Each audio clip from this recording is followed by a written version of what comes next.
Si Tatsu ay ang dating Yasuoka legendary boss na kilala bilang Immortal Dragon. Ngunit isang araw, nagpasya siyang umalis sa kanyang buhay gangster para maging isang house husband. Sa unang tingin, si Tatsu na may tattoo na dragon sa kanyang likod at ang nakakatakot na hitsura ay tila isang kilalang gangster na handang saktan ang isang tao.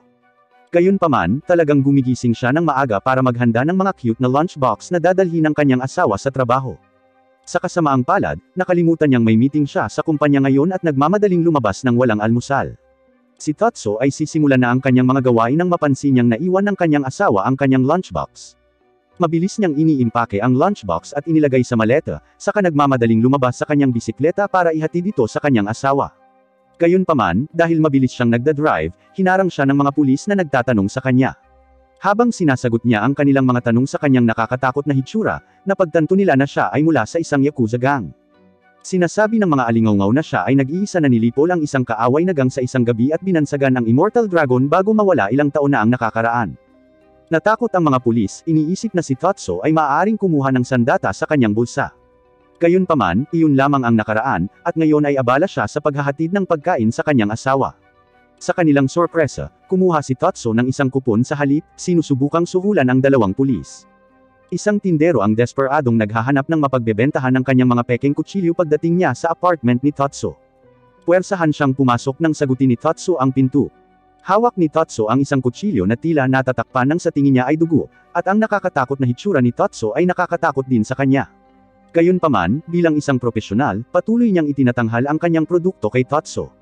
Si Tatsu, na naiintriga, ay nagpasya na subukan ang kutsilyo upang matukoy kung ito ay isang pekeng produkto. Ginagamit niya ang kutsilyo para maghanda ng hamburger steak at inihain ito sa tindero. Sa sorpresa ng tindero, sarap na sarap siya sa steak kaya naalala nito ang kanyang bayan. Kaya, ganap niyang nakakalimutan ang orihinal na layunin ng kanyang pagbisita, na magbenta ng mga subpar na kutsilyo sa mga hindi inaasahang customer. Isang binata na nagngangalang Masa ang sapilitang pinalayas sa isang tindahan. Isa siya sa mga dating kasamahan ni Tatsu noong mga gangster days nila.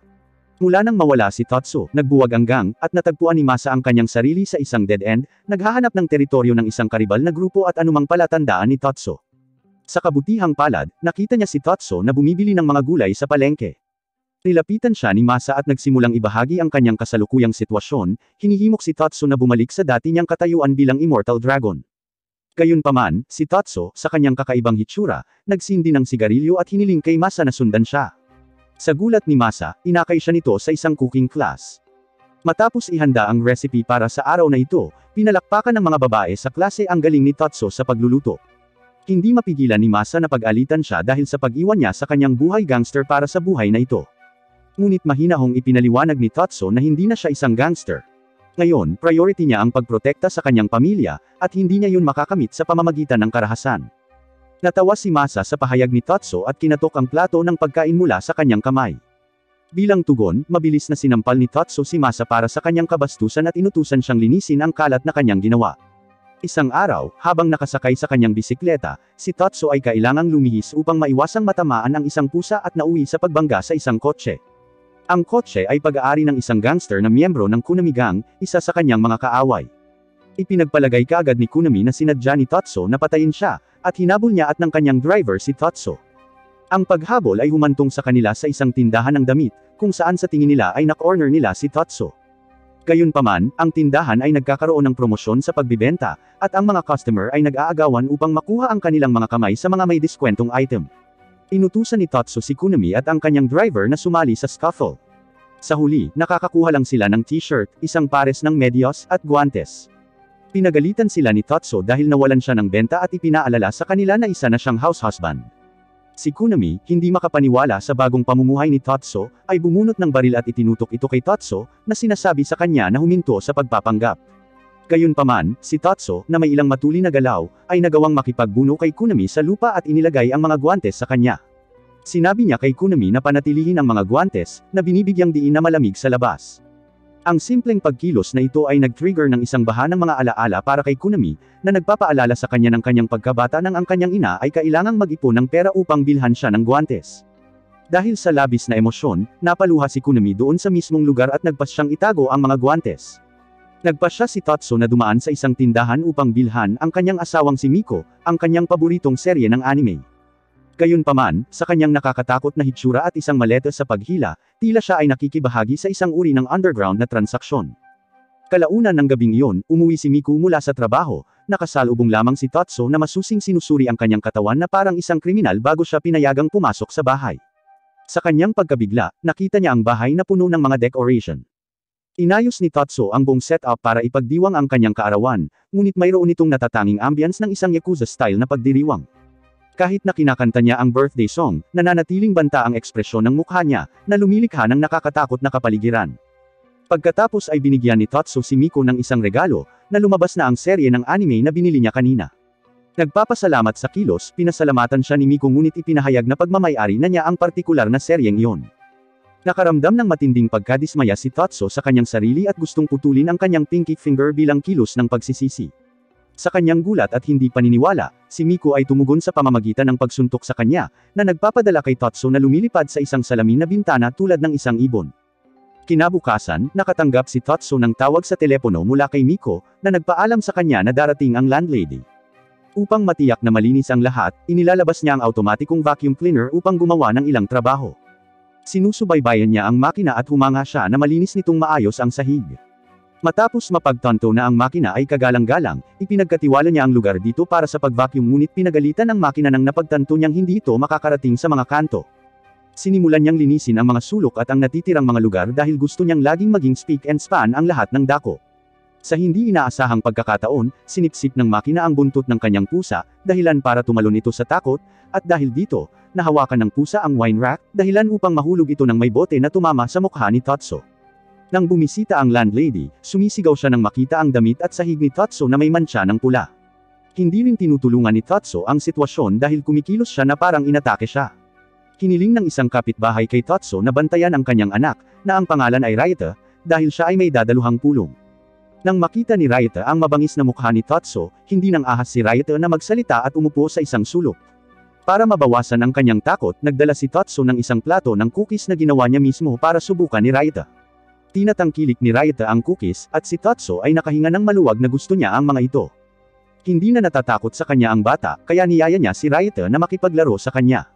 Nasa sabik si Ryota, na iniisip na ito ay mga video game, ngunit ito pala ay tungkol sa dice, pagsusugal, at mahjong. Nainos si Ryota at bumalik sa sulok. Biglang napansin ni Ryota ang isang figuran ng manika mula sa isang sikat na anime at sinimulan itong laruin. Sa kasamaang palad, ang mga bagay-bagay ay umikot muli habang siya ay natatapakan ang sarili niyang paa, na nabali ang manika. Tinitiyak ni Tatsu na hindi muna masasaktan si Ryota at pagkatapos ay nag-iisip kung ano ang gagawin sa manika, na pag-aari ng kanyang asawa, kaya nagpatuloy siya upang ilibing ang manika. Sa sandaling matapos niya itong ilibing, dumating ang kanyang asawa mula sa trabaho, at mabilis siyang lumuhad para humingi ng tawad at humingi ng kapatawaran. Nagtatapos siya sa pagbibigay ng pandikit upang ayusin ito. Pauwi na si Tatsu mula sa palengke nang madatnan niya si Masa na napapalibutan ng ilang miyembro ng isa pang gang. Si Masa, na hinalinhan nang makita si Tatsu, ay sumugod sa kanya at nakiusap para sa kanyang tulong sa nalalapit na laban. Gayunpaman, sinampal ni Tatsu si Masa at sinabihan siyang hawakan ang sitwasyon sa kanyang sarili dahil sinimulan niya ang paghaharap. Di nagtagal, kinilala ng ibang miyembro ng gang si Tatsu bilang ang kasumpa-sumpa na Immortal Dragon, at ang kanilang takot ay nagtulak sa kanila na umatras. Gayunpaman, ang kanilang amo, na nagalit sa mga panunuya ni Masa, ay lumingon at hinampal si Tatsu sa ulo ng isang piraso ng kahoy.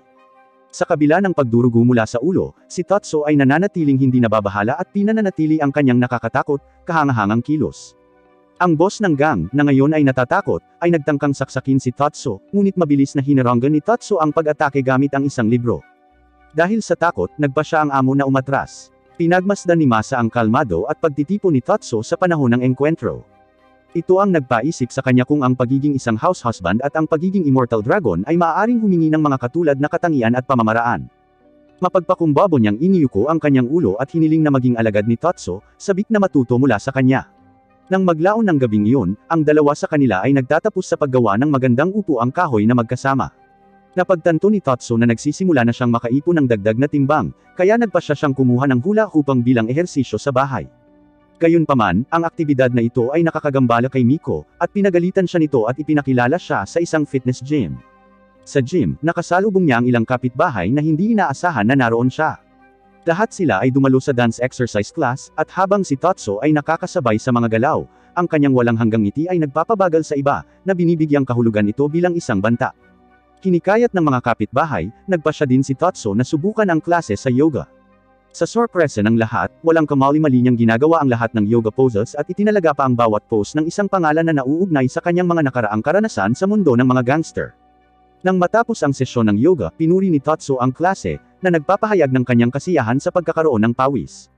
Gayunpaman, nang magpapalit na siya ng damit, hindi sinasadyang pumasok siya sa silid ng pagpapalit ng mga babae. Sa takot sa sarili niyang pagkakamali, pinarusahan niya ang sarili sa pamamagitan ng pag-untog ng ulo sa lupa. Hiniling pa niya sa mga babae na itapon siya sa isang bundok para sa higit pang parusa sa sarili. Ito ay maliwanag na nakakalito sa mga kababaihan. Si Tatsu at ang kanyang asawa ay namimili sa lokal na shopping center.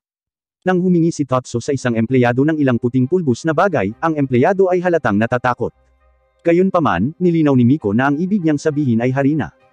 Habang nagpapatuloy sila sa pamimili, nagsimulang tumutol si Tatsu sa ilan sa mga pagpipilian ni Miko, na humantong sa isang pagtatalo sa pagitan nila.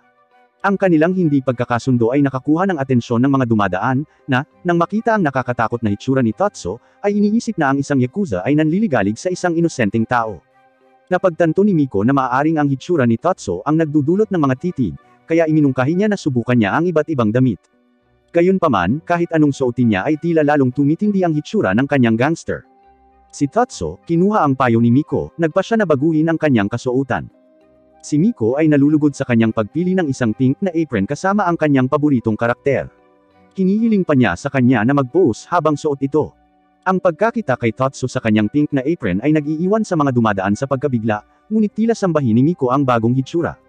Sa isang shopping trip, tinuturuan ni Tatsu si Masa kung paano magplano ng paglalakbay sa palengke. Gayunpaman, huminto si Masa upang bumili ng merienda mula sa isang food stand. Ang taong nagpapatakbo ng food stand ay si Torajiro, kilala rin bilang Stillfist Tiger. Si Torajiro ay ang mahigpit na karibal ni Tatsu mula sa kanyang Yakuza days. Si Torajiro ay may sama ng loob kay Tatsu dahil si Tatsu ang may pananagutan sa pagbagsak ng kanyang gang habang si Torajiro ay nasa bilangguan.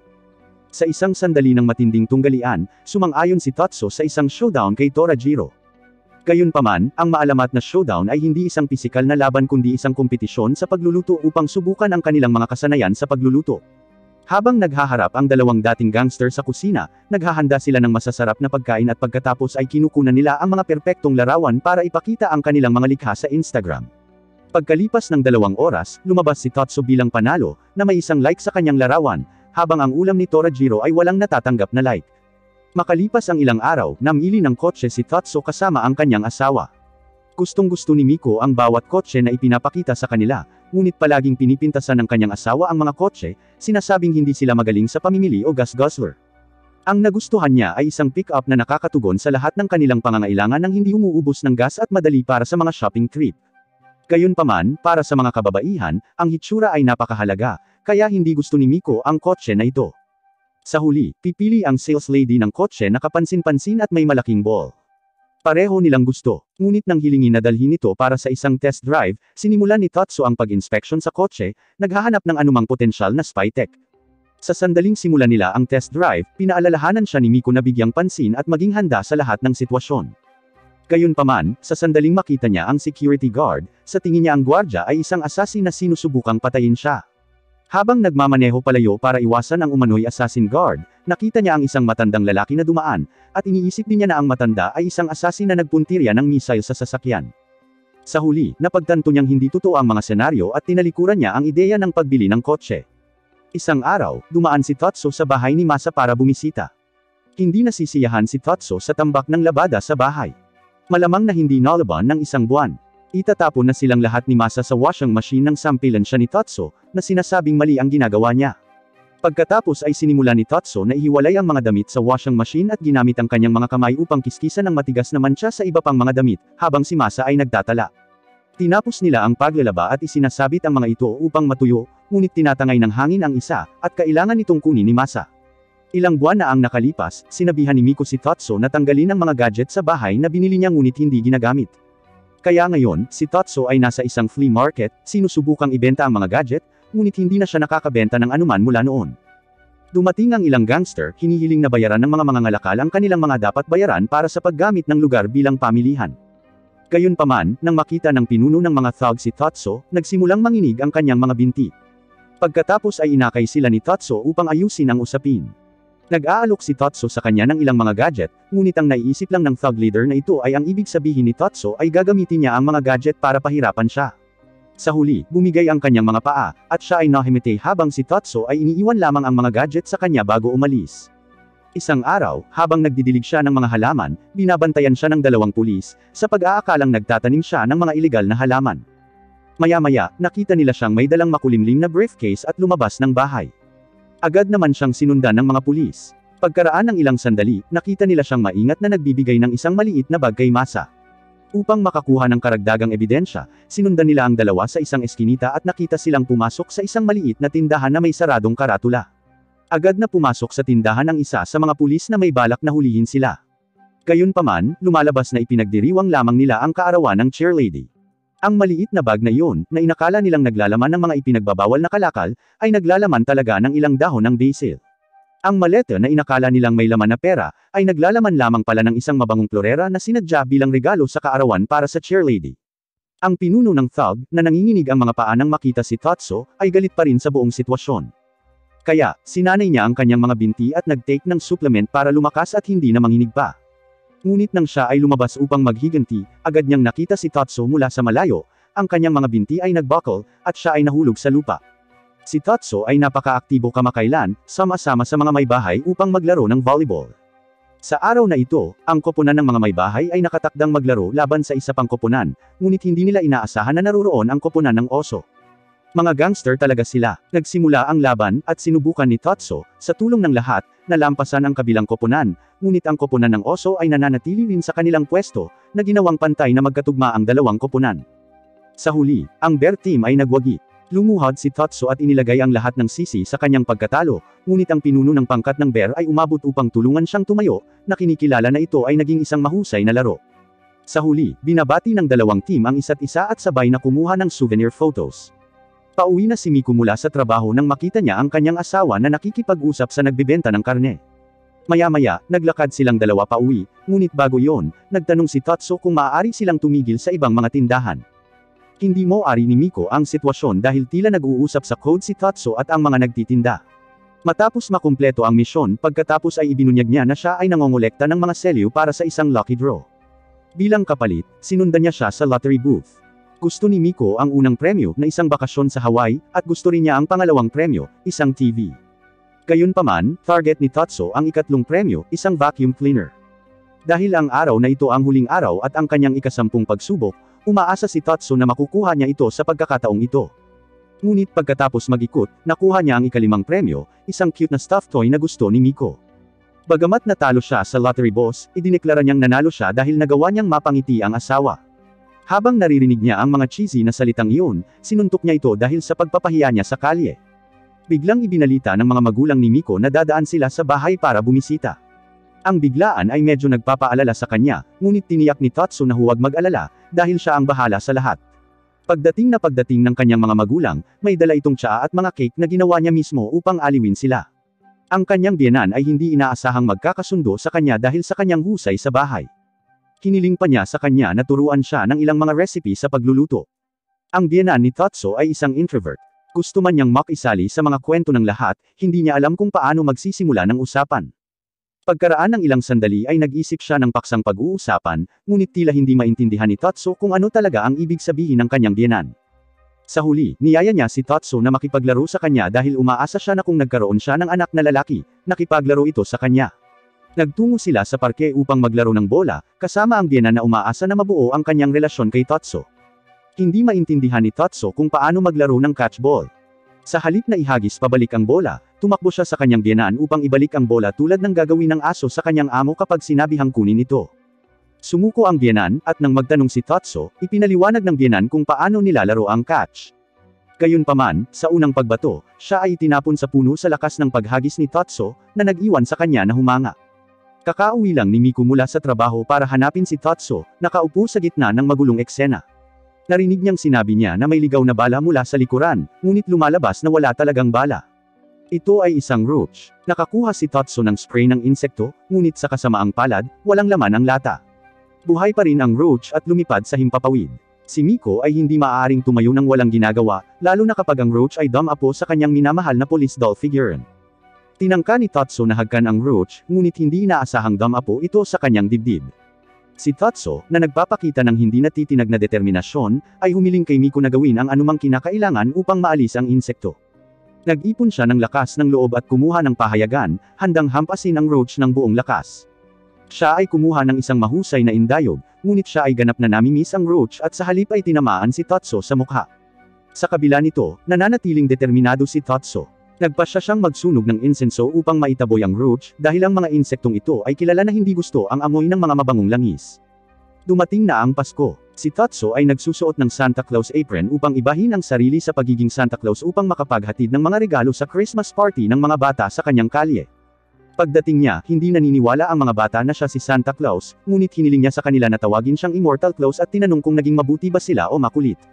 Sa huli, sa halip na mga regalo, bibigyan niya sila ng kamanghamanghang pagkain na kinagigiliwan ng mga bata. Nang gabi na, siya ay nagpaalam sa mga bata at bumalik sa kanyang pamimili na bisikleta.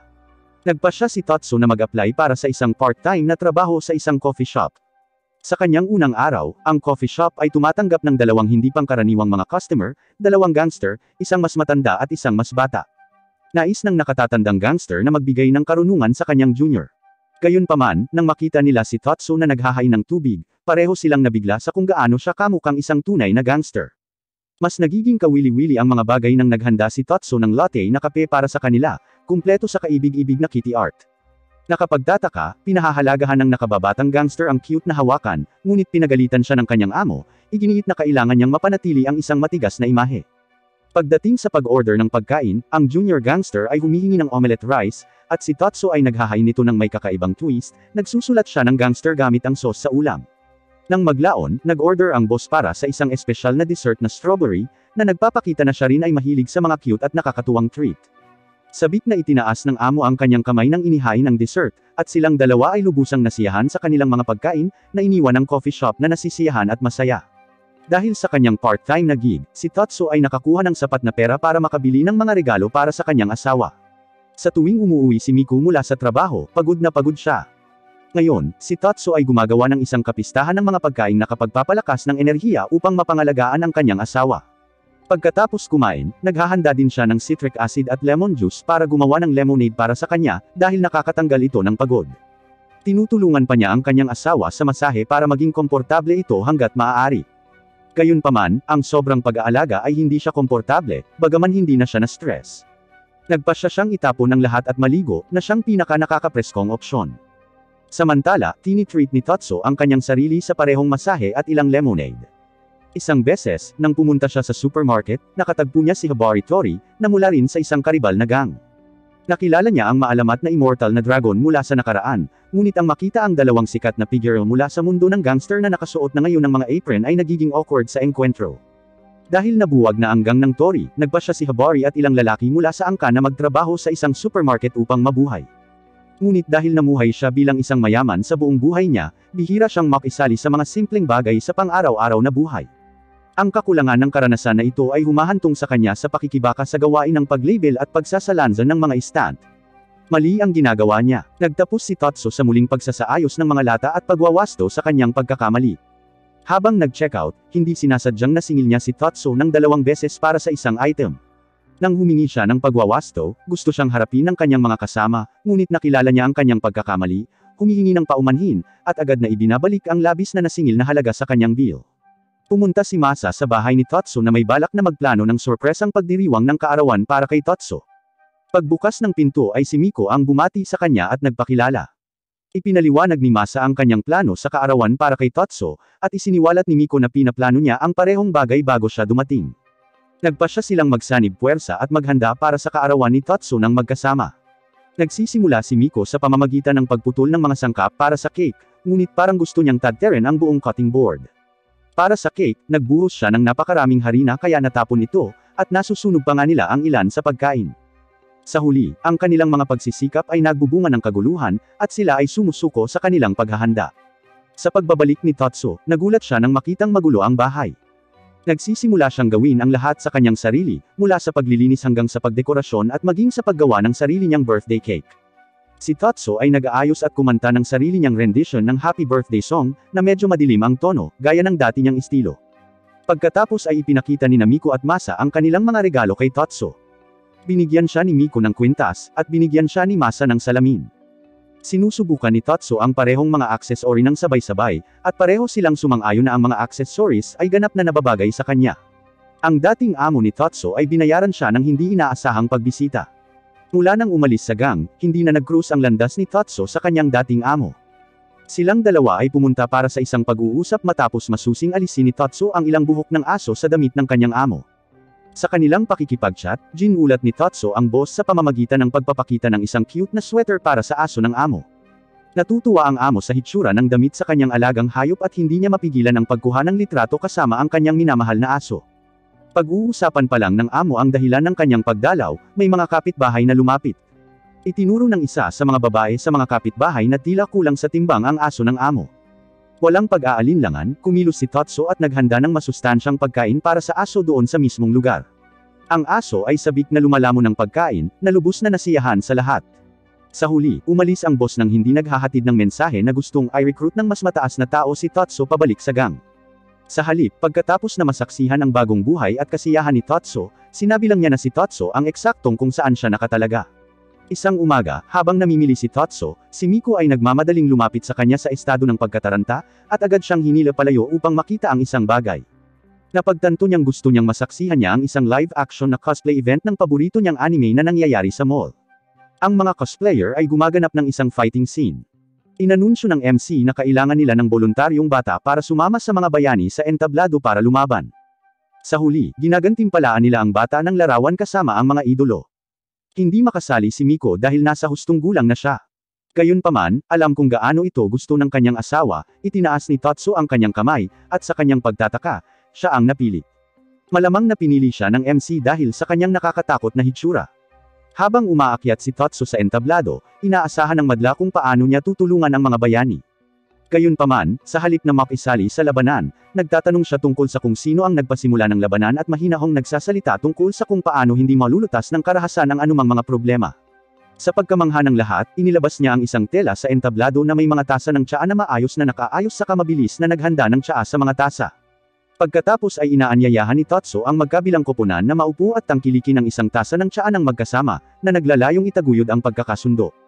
Bagamat hindi kinaugalian ang kanyang pamamaraan, sa huli ay binibigyang daan ito si Miko na matupad ang kanyang pangarap na makatabi ang kanyang mga minamahal na anime idols. Nakatanggap lang si Masa ng microwave oven at nagpas siyang tawagan si Tatsu para makakuha ng ilang gabay kung paano ito gamitin ng maayos. Tunay na namangha si Tatsu sa iba't ibang function ng bagong appliance. Upang subukan ito, nagpasya siyang gumawa ng ilang tinapay gamit ang microwave. May sigasig, tinitipon ni Tatsu ang lahat ng kinakailangang sangkap at sinimulan ang paghahanda ng dough. Buong lakas niyang minamasa. Nang hilingin niya kay Masa na kumuha ng plastic wrap para mapahinga ang dough, aksidenteng natapilok si Masa sa isang wire habang hinahanap ang wrapper, na naging sanhi ng pagbagsak ng microwave oven sa sahig. Nakalulungkot, ang microwave ay nasira sa pagkahulog. Sa kabila ng aksidenteng ito, agad na humingi ng tawad si Masa kay Tatsu, na tiniyak sa kanya na ayos lang. Inilabas ni Tatsu ang isang rice cooker, pinipili ang mga kinakailangang setting, at ginagamit ito upang maghurno ng tinapay. Pagkatapos ng isang oras at kalahati, ang tinapay, na hugis mukha ng oso, ay isang tagumpay. Pinalamutian ni Tatsu ang tinapay at si Masa, na namangha sa tinapay, ay hindi makapaghintay at sinubukang kumagat. Gayunpaman, ang tinapay ay napakainit, dahilan upang ihagis niya ito ng direkta sa mukha ni Tatsu. Habang nasa labas si Tatsu, nagtutuyo ng ilang damit, bigla niyang napansin ang usok na nagmumula sa bahay ng kanyang kapitbahay na si Bob. Nag-aalala na maaaring magkaroon ng sunog, nagmamadali si Tatsu para mag-imbestiga, para lamang matuklasan na si Bob ay talagang nag-iihaw ng karne sa isang barbecue sa loob ng bahay.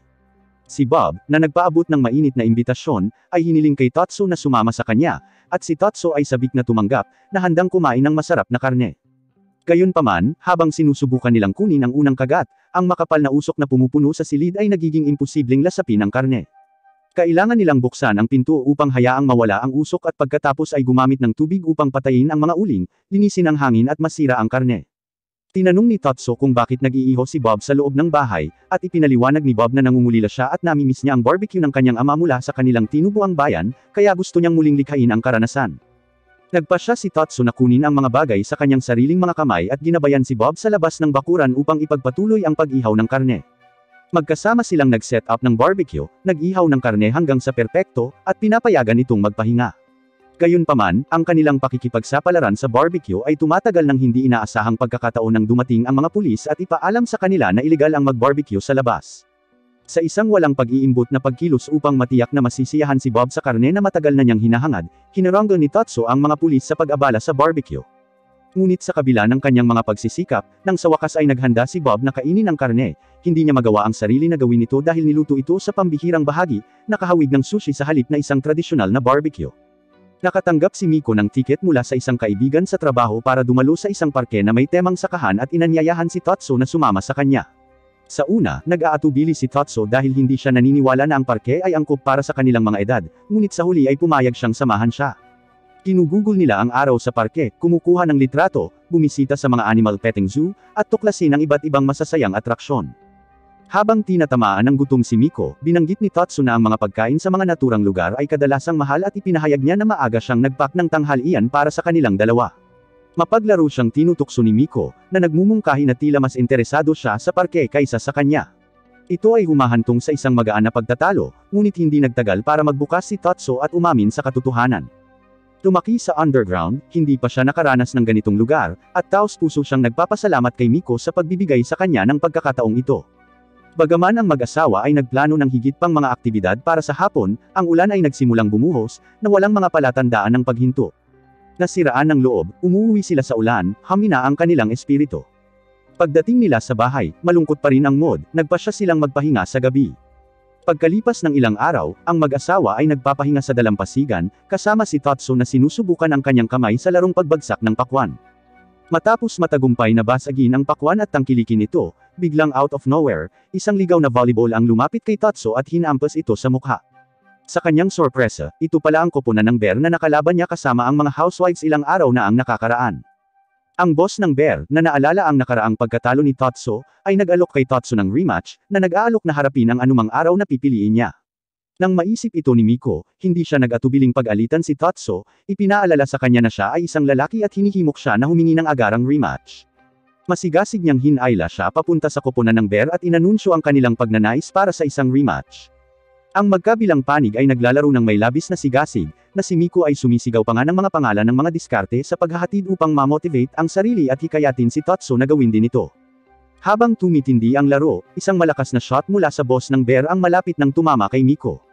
Alam ni Tatso na hindi mahaharangan ng kanyang asawa ang shot, kaya sumugod siya at ginamit ang kanyang katawan upang protektahan siya mula sa papasok na volleyball. Ang bola ay hindi pa tumatama sa lupa, at si Miko, na determinadong panatilihin ito sa paglalaro, ay nagsisilbing pambuelo para kay Tatso na gumawa ng mapagpasyang shot. Pero bago pa man siya bumagsak sa lupa, hinawakan siya ng kanyang asawa sa kanyang mga bisig. Sa pinagsamang lakas ng mag-asawa, sila ay nagwagi sa laban, na iniwan ang koponan ng bear na natulala. Na-realize ni Torajiro na hindi maganda ang takbo ng kanyang crepe business. Kaya nagpasya siyang lumipat sa paggawa ng tapioca milk tea, na sumusunod sa uso dahil iyon ang binibili ng mga tao.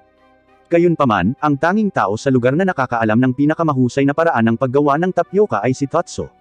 Sa kabila ng kanyang unang pag-aatubili, si Torajiro ay walang pagpipilian kundi ang mag-ipon ng lakas ng loob na humingi ng tulong kay Tatso. Nag-aatubili, pumayag si Tatso na tulungan si Torajiro at dinala siya upang makipagkita sa isang street vendor na maaaring magbigay ng gabay kung saan kukuha ng mga kinakailangang sangkap para sa paggawa ng tapioca. Lumaki ang pagkadismaya ni Torajiro nang mapunta sila sa isang pangunahing tindahan ng pagbibake, at hinawakan niya si Tatso sa shirt, iniisip na pinaglalaroan siya ni Tatso. Sinabi ni Torajiro na ang tapioca ay dapat na parang perlas, maliit at bilog. Agresibong ipinaliwanag ni Tatso na ang tapioca ay ginawa mula sa masa ng harina, tubig, at asukal pagkatapos ay hinubog sa maliliit na parang perlas na mga sphere. Sa pinagsamang pagsisikap ng dalawang dating kilalang gangster na ito na naging chef, matagumpay silang nakalikha ng tapioca. Natikim nila ang kanilang likha at namangha sa sobrang sarap nito. Sinimulan nila ang kanilang negosyong tapioca milk tea, ngunit ang ilang potensyal na customer ay napigilan ang kanilang nakakatakot na hitsura, na naging dahilan upang lumayo sila. Sa kabutihang palad, isang grupo ng mga gangster ang dumaan at bumili ng 6 na tasa ng kanilang tapioca milk tea. Nagpasya si Tatsu na dalhin si Masa sa 100 yen store na puno ng hindi mabilang na mga gamit sa bahay. Sa una, si Masa ay tila hindi interesado sa tindahan, ngunit agad na binigyan siya ni Tatsu ng isang malaking sampal upang bigyang diin ang kahalagahan ng mga abot kayang tool at item na ito. Upang masubukan kung si Masa ay nagpapatuloy sa kanyang gawaing bahay o hindi, sinimulan siya ni Tatsu na magtanong tungkol sa iba't ibang gamit sa bahay sa tindahan. Nang itinuro ni Tatsu ang isang lint filter para sa washing machine, kumpiyansa si Masa na sinasabing ito ay isang maginhawang lambat na nakakahuli ng insekto. Gayunpaman, habang patuloy na nagtatanong si Tatsu tungkol sa iba't ibang mga item, tulad ng isang slicer ng mansanas, hindi gaanong tumpak ang mga sagot ni Masa. Tinutukoy niya ang panghiwa ng mansanas bilang hawakan ng isang bagay at gumagawa ng mga katulad na pagkakamali para sa iba pang mga item. Pagkatapos ng round of questioning na ito, kailangang aminin ni Masa na hindi siya aktibong nakikibahagi sa gawaing bahay kamakailan. Si Tatsu, bilang maunawain, ay tiniyak ni Masa na kakailanganin ng oras upang masanay at pagkatapos ay ibigay sa kanya ang isang bangkos ng 100 yen na mga bagay na iuuwi, na naglalayong gawing mas madali at mas madaling pamahalaan ang mga gawaing bahay para sa kanya. Isang gabi, habang natutulog si Miko, narinig niya ang tunog ng tadtad at laslas na nagmumula sa kanilang silid. Nagtataka, bumangon siya sa kama at nakita si Tatsu na gumagawa ng masinsinan sa isang bagay. Inimbitahan pala si Tatsu sa isang kindergarten bilang substitute entertainer ng mga bata. Buong gabi siyang nagtatrabaho sa isang homemade na bersyon ng kwento ni Momotaro, na siya mismo ang sumulat. Sinimulan ni Tatsu ang kanyang pagkukwento, noong unang panahon, may isang boss at isang amo na babae. Bilang isang mag-asawa, sila ay mahirap, kaya ang amo ay madalas na pumunta sa kabundukan upang magputol ng kahoy na panggatong upang maghanap buhay. Isang araw, ibinalik ng amo na babae ang isang malaking peach, sa pag-aakalang ito ay pagkain. Pero pagbukas pa lang nila ay may lumabas na sanggol mula sa loob. Tinanggap nila ang sanggol at pinangalanan siyang Momotaro, pinalaki siya bilang sa kanila. Habang nagpapatuloy si Tatsu, ipinaliwanag niya kung paano mabilis na lumaki si Momotaro bilang isang binata. Sa mga demonyong nagdudulot ng kaguluhan sa lupain, nagpasya si Momotaro na simulan ng isang pakikipagsapalaran upang talunin ang mga masasamang nilalang na ito. Sa daan, nakatagpo siya ng isang aso at isa pang kasama, na bumubuo ng isang trio upang harapin ang demonyong gang. Naglakbay sila sa kabila ng dagat upang harapin ang mga demonyo at, sa huli, nagwagi. Ang pinuno ng bandido ay sumuko at nagmamakaawa para sa kanyang buhay. Bago tapusin ni Tatsu ang kwento sa pamamagitan ng pagpapaliwanag na ang masamang master ay gumawa ng seppuku, pinutol siya ng mga guro sa kindergarten. Pinili nila ang isang mas masayang pagtatapos sa kwento para sa kapakanan ng mga batang madla. Nakita ni Tatsu ang kanyang sarili na nakaupo at nakikipag-chat sa isang grupo ng mga may bahay sa isang kafe. Nagbabahagi siya ng mga kwento tungkol sa kanyang nakaraan at ang napakaraming mga gawaing ginawa niya noong mga araw niya bilang isang gangster. Gayunpaman, habang ikinwento niya ang kanyang mga kwento tungkol sa mabibigat na trabaho, ang mga babae sa mesa ay nagkakamali na naniniwala na tinutukoy niya ang pag-uutos sa kanya ni Miko. Iniisip nila na siya ay isang mabigat at mapilit na asawa. Upang gawing mas nakakalito ang mga bagay, nang tumawag si Miko at humiling ng noodles ng udon para sa hapunan, binibigyan niya si Tatsu ng mga tiyak na tagubilin kung paano niya gustong ihanda ang mga ito. Sa kasamaang palad, hindi inilalagay ni Tatsu ang telepono sa speaker. Habang sumasang-ayon siya sa mga tagubilin nito, hindi niya sinasadyang gumamit ng mga parirala na maaaring gamitin ng isang gangster kapag tinutukoy ang pagtatapos sa isang tao. Dahil dito, naniniwala ang mga babae na ang mag-asawang ito ay may masamang intensyon na saktan ang isang tao. Bago umalis, gusto pa ring tanungin ng mga babae si Tatsu kung ano ang nangyari. Ngunit siya ay patuloy na nagsasalita ng malabo, na nagpapaliwanag na si Miko ay nangangailangan sa kanya sa paghampas ng isang bagay at kailangan niyang hawakan ito ng mabilis. Tiniyak ng mga nag-aalalang babae kay Tatsu na kung sakaling makatagpo siya ng mga paghihirap, hindi siya dapat mag-atubiling humingi ng tulong sa kanila. Lumabas si Tatsu para bumili ng may diskwentong frozen na karne nang hindi niya inaasahang makatagpo si Godo mula sa Hikaru Gang, isang taong nabiktima niya noon. Sa una ay iniisip niya na maaaring maghiganti si Goda. Sa kanyang sorpresa, inilabas ni Goda ang isang mikropono at naging isang profesional na rapper. Gumagamit siya ng rap upang ibahagi ang kanyang kwento ng kasawian matapos na mapinsala ni Tatsu. Nang walang pag-aalinlangan, kusang loob na kinuha ni Tatsu ang mikropono at nagsimulang mag-rap, na tumutugma sa mga kakayahan ni Goda. Gayunpaman, nakakatawang nag-rap si Tatsu tungkol sa kanyang gawaing bahay, at nagpatuloy sila sa pagrarap ng ilang sandali. Dumarami ang mga tao upang panuurin ang kanilang impromptu rap battle. Ang mga bagay ay umabot sa isang hindi inaasahang pagkakataon nang pinuna ni Tatsu ang kamiseta ni Goda dahil sa pagiging pangit, na nag-iwan kay Goda na malungkot. Si Tatsu, na pagtatanto na siya ay lumampas na, nakagulat sa lahat sa pamamagitan ng pag-alok ng taos-pusong paghingi ng tawad. Pagkatapos ay iminumungkahi niya na magsimula silang muli, sa pagkakataong ito ay gumagamit ng karne bilang tema ng kanilang rap. Ang kalapit na Verdugo, nang makita ang karamihan, ay dumating upang mag-imbestiga. Si Tatsu, sa kanyang rap tungkol sa Verdugo, ay tumawid sa isang linya na humahantong sa magkakatay na sinampal siya bilang protesta. Si Goda, na nakakaramdam pa rin ng panghihina ng loob, ay hindi mahanap ang mga salita upang magpatuloy at lumuhad sa pagkatalo. Sa wakas, kinuha ng Butcher ang mikropono at nagsimulang kumanta ng sarili niyang kanta tungkol sa karne, na nagdulot ng hindi inaasahang pagtatapos sa kanilang labanan sa rap. Si Miko ay papasok na sa isang business trip, at nagsimulang magtanong sa kanya si Tatsu kung naiimpake na niya ang lahat ng kailangan niya. Tiniyak sa kanya ni Miko na magiging maayos siya at pinaalalahanan siyang magpahinga para sa araw na iyon. Isinasa puso ang kanyang payo, nagpa siya si Tatsu na bigyan ng kanyang sarili ng pahinga mula sa kanyang karaniwang mahigpit na gawain sa paglilinis. Sa halip na hugasan ang kumot gaya ng ginagawa niya araw-araw, gumamit siya ng mabangong spray para magpasariwa. Sa halip na maingat na tiklupan ang mga damit mula sa sabitan, sa pagkakataong ito ay hindi na niya tinupi ang mga damit bago ilagay sa aparador. Pinili niya ang pagiging simple ng isang tasa ng instant noodles para sa tanghalian sa halip na lutong bahay na pagkain. Habang kumakain ng kanyang pansit, bumisita si Masa. Nang malaman na si Tatsu ay nasa isang maliit na bakasyon mula sa kanyang mga gawaing bahay, nagpa siya si Masa na ipakita sa kanya kung ano ang ibig sabihin ng tunay na pagpapahinga. Pinasama niya si Tatsu sa paglalaro ng mga video game. Nang maglaon, inanyayahan pa niya ang kanilang kapitbahay na si Bob upang maglaro ng isang laro ng sipa sa lata. Gayunpaman, si Tatsu, na hindi sanay sa hindi pangkaraniwang katamaran, ay nagpahayag ng kanyang pagnanais na umuwi at gumawa ng ilang gawaing bahay, ngunit iginiit ni Masa na manatili siya at magpahinga. Ang katamaran ni Masa ay nakakakuha ng pinakamahusay sa kanya, at siya ay nakatulog halos kaagad. Si Tatsu naman ay hindi basta-basta makaupo. Dahil sa pagiging masipag niya, gusto niyang maglinis. Sakto namang nagising si Masa mula sa kanyang pagtulog para pigilan siya. Nangako si Masa na hindi niya hahayaang magtrabaho si Tatsu, na tinatakot ang masipag na house husband. Malapit na ang paligsahan sa costume ng Halloween sa kapitbahayan, at gusto ni Miko na lumahok sila. Nang marinig ni Tatsu na ang premyo sa pangalawang lugar ay 1 taon na halaga ng bigas, masigasig siyang sumang-ayon na sumali. Habang naghahanda sila para sa paligsahan, napagtanto nila na ang ibang miyembro ng gang, kabilang sina Mistori at Torajiro, ay hinahangad din na premyo ng 1 taon na supply ng bigas, habang si Miko ay nakatutok sa hot spring trip para sa unang pwesto na nagwagi.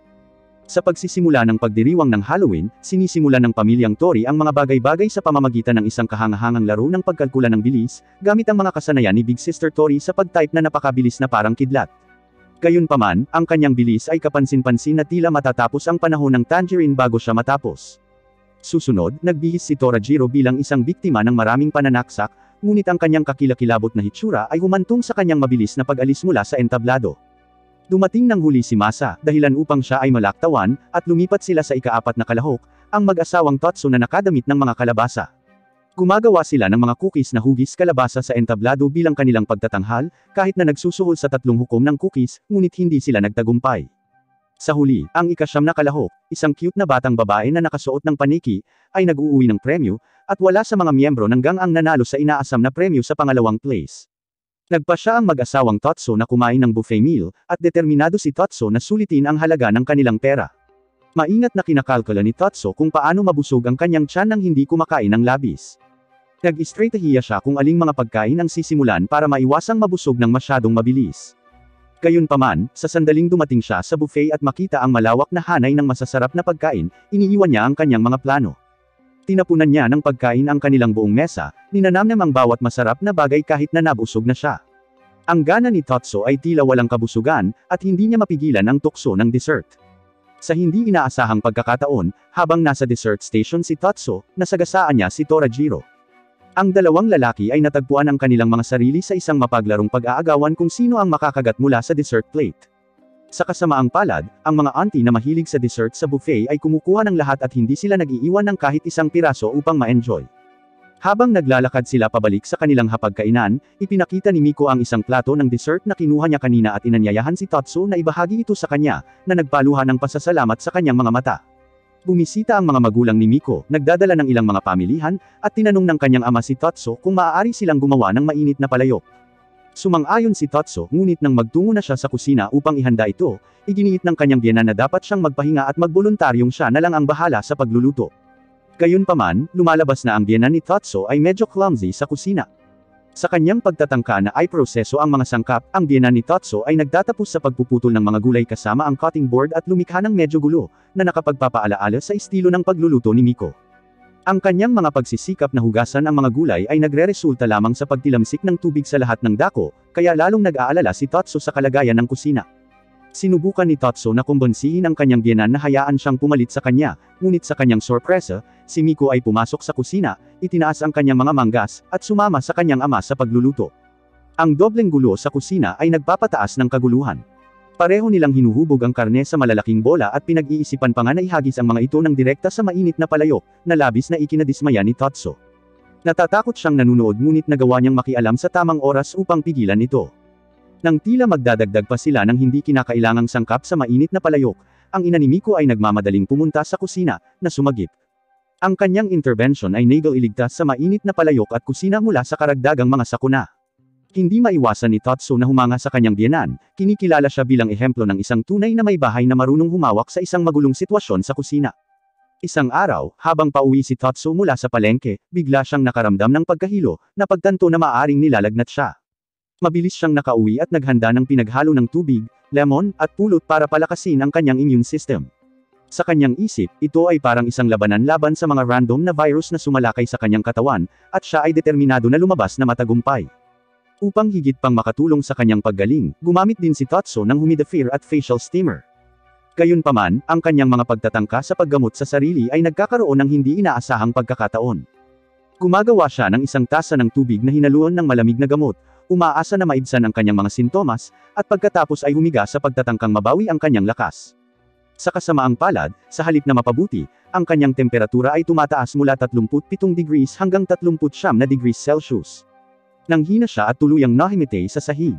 Nang magkamalay siya, nadatnan niya ang kanyang asawa na naglalagay ng malamig na tuwalya sa kanyang noo. Sinubukan ni Totso na bawasan ang kanyang karamdaman, ngunit ang kanyang asawa ay mariing iginiit na kailangan niyang magpahinga. Sa kanyang banayad ngunit matatag na pagpupumilit, si Totso ay walang pagpipilian kundi ang humiga at hayaan ang kanyang sarili na gumaling. Samantala, naghanda si Miko ng isang espesyal na gulay at prutas na syrup at pilit itong ibinuhos sa bibig ni Totso. Noong una ay natatakot si Totso na ang concoction ay ang kanyang pagkamatay, ngunit sa kanyang sorpresa, kinaumagahan, bumuti ang kanyang pakiramdam. Gayunpaman, mayroon na siyang minor na pananakit ng tiyan. Dumating na ang bagong taon, at may kagalakan sa paligid. Sa kabila ng kanyang problema sa pananalapi, masigasig na pumunta si Masa sa bahay ni Totso, umaasa na makakuha ng pera para sa kanyang sarili. Sa pagpasok, nakita niya ang mag-asawa na abala sa tradisyonal na pagsasanay ng calligraphy. Nararamdaman ang pagnanais na magbigay ng pahiwatig, nagpasya si Masa na magsulat ng walang pera sa kanyang sariling piraso ng kaligrapya. Siya ay may malinaw na intensyon na magpahiwatig sa pagtanggap ng ilang maswerteng pera para sa bagong taon. Gayunpaman, mukhang hindi nakuha ni Totso ang pahiwatig. Hindi napigilan, kumakalam ng malakas ang tiyan ni Masa, at sinamantala niya ang pagkakataong banggitin na wala siyang pera at hindi kayang bumili ng pagkain. Bilang tugon, nagpasya si Totso na ilabas siya upang gumawa ng mga mochi cake, na kinalaunan ay nasiyahan silang magkasama. Pagkatapos, ang dalawa sa kanila ay nagsasaya sa paglalaro ng badminton at pagtatangkang magpalipad ng saranggola. Sa kabuuan ng kanilang mga aktibidad, nagbigay si Masa ng mga pahiwatig tungkol sa kanyang sitwasyon sa pananalapi, ngunit tila hindi napapansin o hindi tumutugon si Totso. Sa kalaunan, sumuko si Masa sa kanyang banayad na mga pahiwatig ng si Totso ay bukas palad na nagbigay ng ilang maswerteng pera sa bagong taon kay Raita. Nagpasya sina Masa, Totso, at Miko na pumunta sa isang bar para sa isang gabing pag-inom. Nagsisimula sila sa pamamagitan ng pagtikim ng matamis na rice wine, ngunit hindi sila titigil doon. Sa halip, patuloy silang umiinom ng mas maraming inumin. Habang lumalalim ang gabi, makikita ang epekto ng alak. Si Miko, na walang tigil sa pagtawa mula nang magsimula siyang uminom, ay hindi mapigilan. Si Totso naman ay umabot na sa state of inebriation kung saan siya ay natutulog na nakadilat ang mga mata, nakatayo pa rin. Samantala, si Torajiro, na nagkataong nasa parehong bar, ay nagsimulang umiyak sa pinakamaliit na bagay. Kailangang pangasiwaan ni Masa ang sitwasyon. Pinangangasiwaan niya ang kanilang mga kalokohan hanggang sa tuluyang mahimatay ang bawat isa sa kanila dahil sa pagod o, sa ilang pagkakataon, dahil sa pagsusuka dahil sa labis na pag-inom. Kinaumagahan, naiganhawahan sina Totso at Miko pagkatapos uminom ng nakakaaliw na mangkok ng hangover na sopas upang maibsan ang kanilang kakulangan sa ginhawa mula sa nakaraang gabi. Si Totso ay nakikilahok sa kanyang klase sa pagluluto ng, sa kanyang sorpresa, may isa pang lalaki na nagngangalang Hirono na nasa klase at sinusubukan din ang kanyang makakaya na gumawa ng chocolate cake. Gayunpaman, medyo agresibo ang diskarte ni Hirono sa pagbibake, at nakakagawa siya ng gulo. Si Tatsu ay hindi masyadong mahilig sa sitwasyon ngunit nais niyang mag-alok ng kanyang tulong. Nang mag-alok si Tatsu na tulungan si Hirono, una siyang tumanggi. Gayunpaman, lumalala ang mga bagay nang ang agresibong paghawak ni Hirono sa batter ng cake ay nagresulta sa pagkatumba nito. Nang makita ang gulo at naramdaman ang pagkabigo ni Hirono, nagpa siya si Tatsu na simulan ang isang pag-uusap. Tinanong ni Tatsu si Hirono tungkol sa kanyang dahilan sa pagnanais na maghurno, at ibinunyag ni Hirono na gusto niyang gumawa ng chocolate cake para sa isang taong espesyal sa araw ng mga puso. Ipinaliwanag ni Tatsu, sa kanyang katangiang karunungan, na ang pagluluto ng may pagmamahal mula sa puso ay ang sikreto sa masarap na pagluluto. Pagkatapos ay nagpasya siyang tumulong kay Hirono na kumpletuhin ang kanyang cake habang tinatapos din ang kanyang sariling cake para kay Miko. Ang cake pala talaga ni Hirono ay para sa kanyang amo na si Kunami at hindi para sa isang magandang babae. Sa kabila ng hindi pagpapakita ni Kunami ng hayagan, talagang nalulugod siyang tanggapin ang cake. Si Miko ay may kaibigan na nagngangalang Yuriko, na isang may bahay ngunit nahihirapang pamahalaan ang kanyang mga gastusin ng matalino. Inirerekomenda ni Miko ang kanyang asawa, si Tatsu, bilang isang taong maaaring tumulong sa mga bagay na pinansyal, kaya nakibahagi si Tatsu sa pagtulong kay Yuriko sa kanyang pinansyal na sitwasyon. Una, hiniling ni Tatsu kay Yuriko na suriin ang kanyang pisikal na kagalingan dahil kakailanganin nilang gamitin ang kanilang mga katawan upang makatipid ng pera. Nag-alinlangan si Yuriko, sa takot na baka makaladkad siya sa isang bagay na hindi nararapat, ngunit lumalabas na gusto lang ni Tatsu na gamitin niya ang kanyang bisikleta upang samantalahin ang mas murang mga deal sa supermarket. Susunod, tinuruan ni Tatsu si Yuriko kung paano magtipid ng tubig sa kanyang sambahayan, mula sa paghuhugas ng pinggan hanggang sa wastong pag-flush ng banyo. Nagbibigay siya ng mga detalyadong tagubilin, na hindi nag-iiwan ng aspetong hindi nagalaw. Pagdating sa pagputol, hindi maintindihan ni Yuriko, iniisip na gusto niyang putulin ang isang bagay sa pisikal, ngunit ito ay talagang tungkol sa pagbawas ng labis na paggastos sa parehong mga gastos sa pamumuhay at mga nakapirming gastos. Pinag-aaralan ni Tatsu ang lahat habang sinusuri ang kanyang kalendaryo. Habang sinusuri ang kanilang kasaysayan sa pananalapi, napansin ni Yuriko na ang kanyang asawa ay nag-withdraw ng malaking halaga ng pera, at siya ay interesado kung paano ito ginamit. Pagbalik ng kanyang asawa, agad siyang tinanong ni Yuriko tungkol sa pera. Ipinaliwanag ng kanyang asawa na winidraw niya ito para makabili ng regalo para sa kanilang nalalapit na anibersaryo ng kasal. Tuwang-tuwa si Yuriko sa bracelet na ibinigay niya sa kanya, at ipinagdiwang at pinag-uusapan ng mag-asawa ang kanilang espesyal na araw. Umalis sina Miko at Tatsu para bigyan sila ng privacy. Sabik na hinihintay ni Miko ang espesyal na DVD release ng kanyang paboritong anime sa susunod na araw. Dahil sa kanyang mga pangako sa trabaho, hindi siya maaaring pumunta mismo sa tindahan upang bigkasin ang kinakailangang pangungusap. Kinumbinsi niya si Tatsu na pumunta sa ngalan niya at maingat na isinasa ulo ang mga linya. Habang naglalakbay siya sa tindahan, nakatagpo si Tatsu ng ilang distractions, tulad ng isang hindi mapaglabanan na pagbebenta ng repolyo sa isang tindahan ng gulay. Ang mga pagkaantala na ito ay ginagawang mahirap tandaan ang mga linya.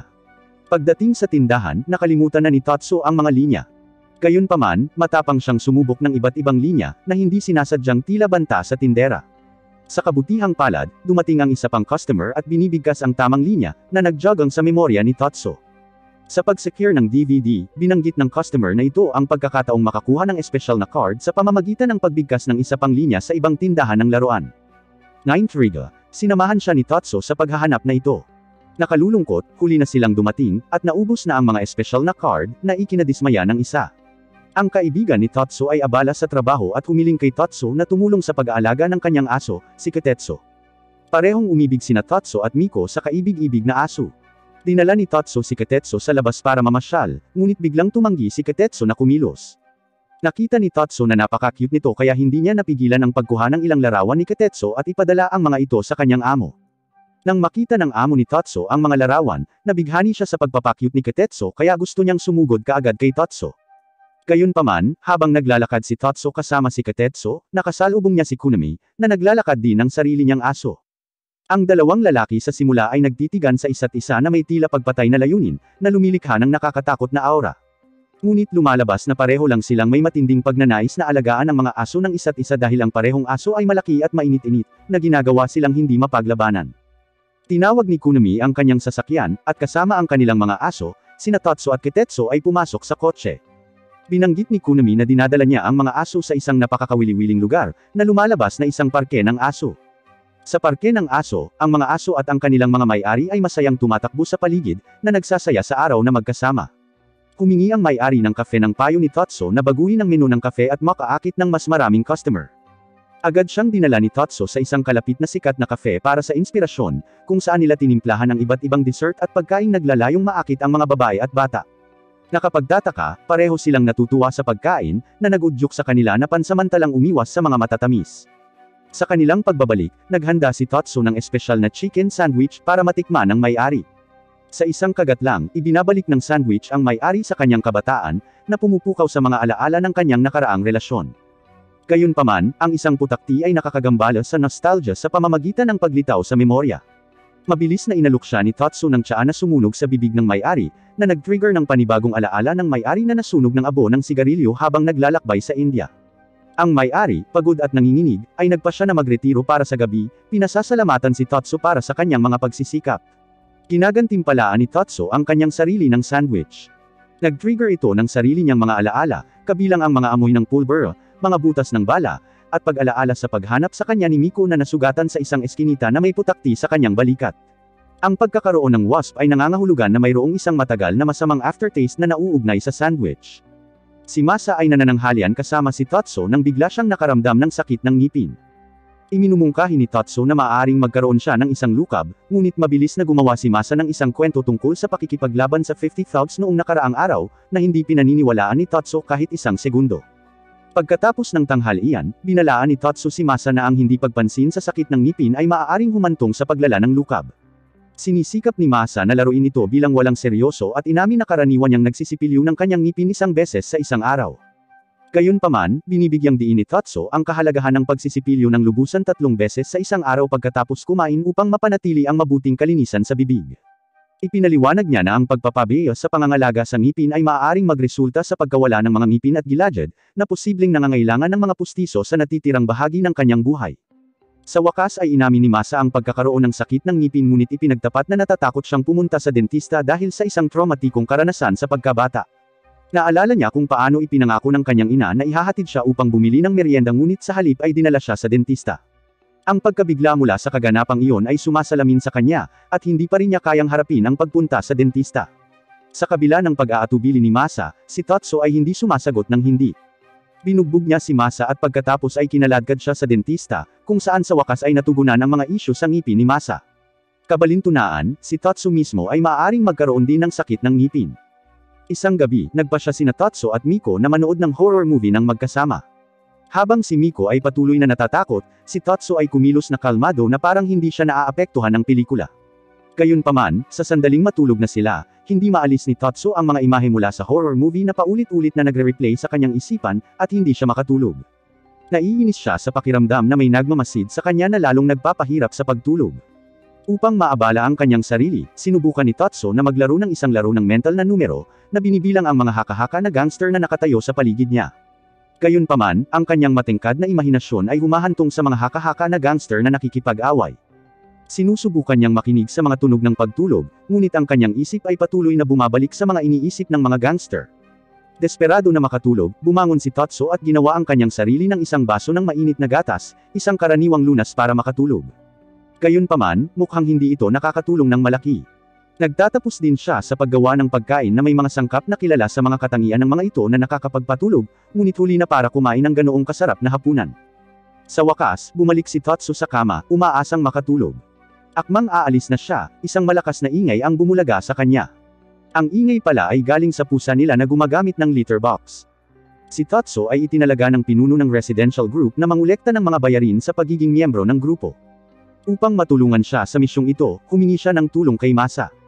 Gayunpaman, dahil sa nakakatakot na hitsura at aura ni Totso, kapag sila ay pumupunta sa door-to-door upang kunin ang mga bayarin, ang mga residente ay natatakot, na iniisip na sila ay pinupuntirya ng mafia. Sa unang takot na ito, ang lahat ng mga residente ay hindi nang ahas na tumanggi sa pagbabayad ng mga dapat bayaran, kaya kinokolekta nila ang lahat. Ngunit hindi maiwasan ni Masa ang pakiramdam na ang trabahong ito ay ganap na hindi angkop para sa isang taong may nakakatakot na kilos ni Totso. Ang huling bahay na dapat nilang puntahan ay isang mataas na gusali na mukhang mayaman. Binabalaan ni Masa si Totso na huwag pumasok sa gusali, dahil mukhang isang mapanganib na lugar. Pagpasok nila sa opisina ng boss ng gang, sa una ay tila handa siyang salakayin si Totso para sa kanyang hindi inaasahang presensya.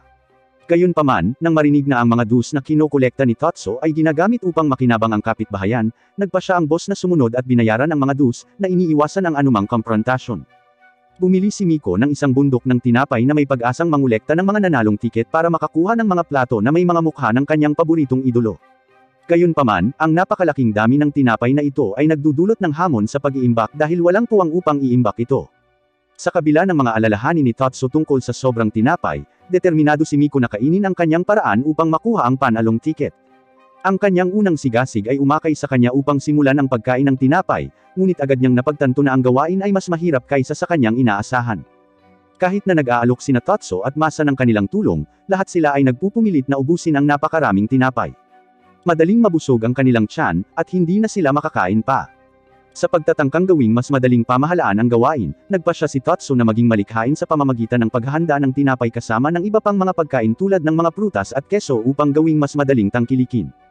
Gayunpaman, sa kabila ng kanilang pinakamahusay na pagsisikap, gumawa lamang sila ng isang maliit na dent sa bundok ng tinapay, at sa huli, kailangan nilang sumuko sa pagsisikap. Ang boss ng Tori Gang, na may matinding pagkahilig sa mga cute na pusa, ay nagpa siya na magkaila gamit ang isang pares ng salaming pang-araw at bumisita sa isang cat cafe upang makipaglaro sa mga pusa. Umaasa siyang pagdating niya ay walang makakakilala sa kanya. Gayunpaman, nakatagpo niya si Tatsu, na nagtatrabaho ng part-time sa cafe. Sa kabila ng hindi inaasahang pagkikita, hindi mapigilan ng amo ang kanyang pananabik at nagsimulang makipaglaro sa mga kaibig-ibig na pusa. Siya ay naging ganap na umiibig sa mga cute na pusa, at ang kanyang pagmamahal sa kanila ay kitang-kita. Hinahalikan pa niya ang isa sa mga pusa na sinubukang pigilan ni Tatsu. Habang patuloy siyang nakikipag-ugnayan sa mga pusa, napansin niya na ang isang pusa ay nakaupong mag-isa sa isang stand.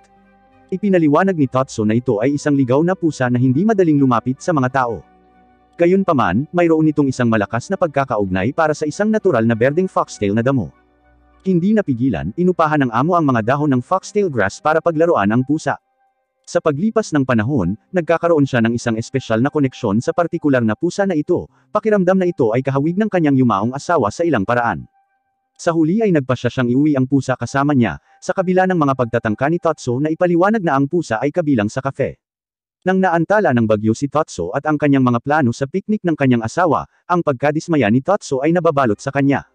Nagpa siya siyang harapin ang bagyo, ipinahayag ang kanyang pagsuway sa kapangahasan ng lagay ng panahon para sa pagsira ng kanilang araw. Pinatibay nila ang kanilang bahay upang maprotektahan ang kanilang sarili mula sa malakas na hangin at ulan. Gayunpaman, sa lalong madaling panahon na pagtanto ni Tatsu na ang lakas ng tao ay hindi katumbas ng lakas ng bagyo. Nataman siya ng baldosa, na nagresulta sa pagdurugo sa ulo. Dahil sa gulat, mabilis siyang hinailan ni Miko sa loob ng bahay para gamutin ang mga sugat niya. Samantala, tila nagsusumikap si Masa na bumili ng mga kroket sa gitna ng malakas na hangin. Tinawagan niya si Tatsu para ipaalam na nakabili na rin siya para sa kanya. Gayunpaman, napakalakas ng hangin kaya natangay nito ang telepono mula sa mga kamay ni Masa, dahilan upang maputol ang tawag. Nag-aalala si Tatsu tungkol sa kaligtasan ni Masa at nagmamadaling lumabas para tingnan siya.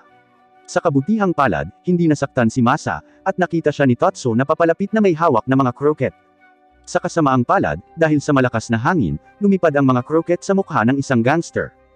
Para maiwasan ang posibleng pag-aaway, mabilis na naghanda si Tatsu ng masarap na sandwich at isinuot ito sa bibig ni Masa, na masayang tinatamasa ng gangster. Nakakatulong ito na maalis ang anumang tensyon at mapanatiling mapayapa ang sitwasyon. Sina Tatsu, Miko, at Masa ay nagsimula sa isang camping trip sa kakahuyan.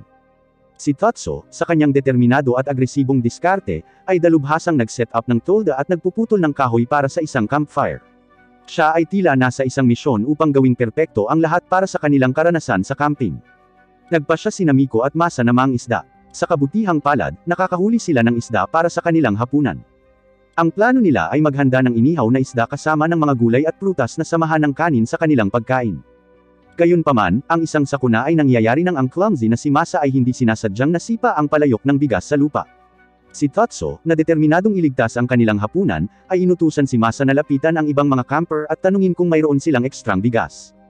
Sa wakas ay nakatagpo ni Masa si Torajiro, na nagcamping din sa malapit, at humiling ng kaunting kanin mula sa kanya. Para bayaran si Torajiro para sa bigas, inalok siya ni Tatsu ng isang pakete ng marshmallow bilang kabayaran. Nagpasya si Torajiro na maging malikhain at gumawa ng masarap na inihaw na sandwich na puno ng mga marshmallow at saging, na lumalabas na isang patok kina Masa at Miko. Si Tatsu, hindi dapat madaig, ay nagpapakita ng kanyang mga kasanayan sa pagluluto sa pamamagitan ng pagsasama ng lahat ng mga sangkap na mayroon sila upang lumikha ng isang mainit na palayok. Gayunpaman, ang hindi napapanahong inihaw na isda sa pagkain ay nagtatapos sa pagsira sa kabuuang pagkain.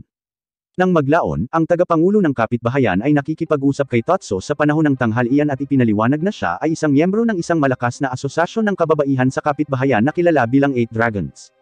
Ang asosasyong ito ay dalubhasa sa pag-oorganisa ng mga pribadong kaganapan at mga aktibidad sa kapitbahayan. Nais nilang palawakin ang kanilang membership at gustong mag-imbita ng mga lalaki na sumali at mag-ambag sa grupo. Matapos suriin ang mga kandidato, naniniwala sila na si Tatsu, ang house husband, ang pinakaangkop na kandidato para sa posisyon. Dinala si Tatsu sa silid ng pagpupulong ng konseho ng asosasyon, kung saan nakilala niya ang 8 babae, bawat isa ay responsable para sa isang tiyak na tungkulin sa loob ng grupo. Nagpa siya ang presidente ng asosasyon na subukan ang pagiging angkop ni Tatsu sa pamamagitan ng paghiling sa kanya na mabilis na maghanda ng isang kaldero ng tsaa para sa lahat. Agad na nagtimpla ng tsaa si Tatsu, nagsali nito sa mga tasa, at pinagsilbihan ang mga babae. Bagamat wala siyang kaunting pagpipino at kagandahan, ang tsaa ay itinuturing na kasiya-siya. Gayunpaman, ang isa sa mga dragons, ang babaeng namamahala sa pag-aayos ng bulaklak, ay hindi kumbinsido sa pagiging angkop ni Tatsu at hindi sumasang-ayon sa kanyang pagsali sa asosasyon. Naniniwala siyang kulang siya sa kinakailangang kagandahan para sa grupo. Sa hangarin na patunayan ang kanyang katapatan at tiyakin ang kanyang pwesto sa asosasyon, lumuhad si Tatsu sa harap nila at ipinahayag ang kanyang matinding pagnanais na maging bahagi ng grupo. Naantig sa kanyang katapatan at determinasyon, pumayag ang babaeng nag-aayos ng bulaklak na bigyan ng pagkakataon si Tatsu. Nagtakda siya ng kondisyon na dumalo siya sa kanyang klase sa pag-aayos ng bulaklak 3 araw sa isang linggo. Tinanggap ni Tatsu ang mga tuntunin ng walang pag-aalinlangan at masigasig na nagsimulang matuto ng sining ng pag-aayos ng bulaklak. Pagkaraan ng ilang oras ng paglubog ng sarili sa mundo ng mga bulaklak, nakakaramdam si Tatsu ng tiwala sa kanyang mga kakayahan. Nagpasya siyang kumuha muli ng pagsusulit upang ipakita ang kanyang pagpipino at kakisigan. Sa pagkakataong ito, matikas niyang pinaglilingkuran ang mga kababaihan ng asosasyon, na ipinakita ang mga kasanayang natutunan niya sa pamamagitan ng kanyang dedikasyon sa pag-aayos ng bulaklak. Kinikilala ang kanyang paglaki, pinahintulutan ng asosasyon si Tatsu na sumali sa kanilang mga hanay. Si Tatsu ay nanunood ng paboritong anime ni Miko, ang Polycure, kasama niya nang ipagtapat niya sa kanya ang tungkol sa anak ng kanyang kaibigan na fan din ng palabas ngunit hindi ito ma-enjoy dahil sa sakit. Gustong humanap ni Miko ng paraan para pasayahin ang dalaga at humingi ng tulong kay Tatsu. Upang pasayahin ang araw ng babae, nagbihis si Tatsu bilang isang kontrabida mula sa anime, isang papel na madali niyang nakuha dahil sa kanyang kahangahangang hitsura. Gayunpaman, nang makita siya ng batang babae sa kanyang kontrabida na kasuotan, napaluha siya, malinaw na natatakot. Mabilis na nag-iisip, nagpa siya si Tatsu na baguhin ang mga taktika. Gumagawa siya ng isang cute na plato ng prutas mula sa mga prutas na kanyang dinala at binigyan ang kanyang ina ng isang unan upang maging mas komportable siya. Upang magdagdag ng isang touch of cheer sa silid, inayos niya ng maayos ang ilang mga bulaklak.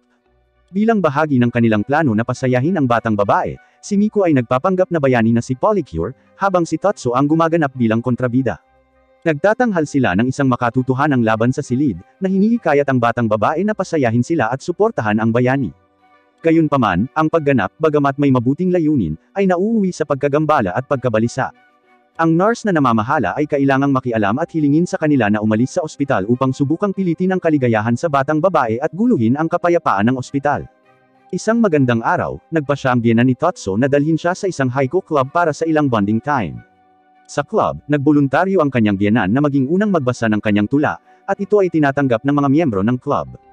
Naintriga sa kapaligiran, nagpa siya si Tatsu na subukan ito at gumawa ng ilang mga taludtod sa lugar. Gayunpaman, ang kanyang mga tula ay lumalabas na medyo marahas at malayo sa mapagnilay-nilay na katangian ng tradisyonal na haiku. Ang grupo pagkatapos ay gumagalaw upang galugarin ang iba't ibang mga lokasyon, kabilang ang isang tulay at isang romantikong kagubatan ng kawayan, kung saan patuloy na binibigkas ni Tatsu ang kanyang hindi pangkaraniwan at wala sa lugar na mga tula. Kailangang makialam ang kanyang biyenan para pigilan siya. Sa kanilang paggalugad, napadpad sila sa koponan ng bears na nagbibigkas din ng haikus. Nakakagulat, hinamon ng amo ng oso ang grupo ni Tatsu sa isang haiku duel. Sa halip na payagan si Tatsu na hawakan ito, ang kanyang biyenan ay pumasok para sa kanilang koponan.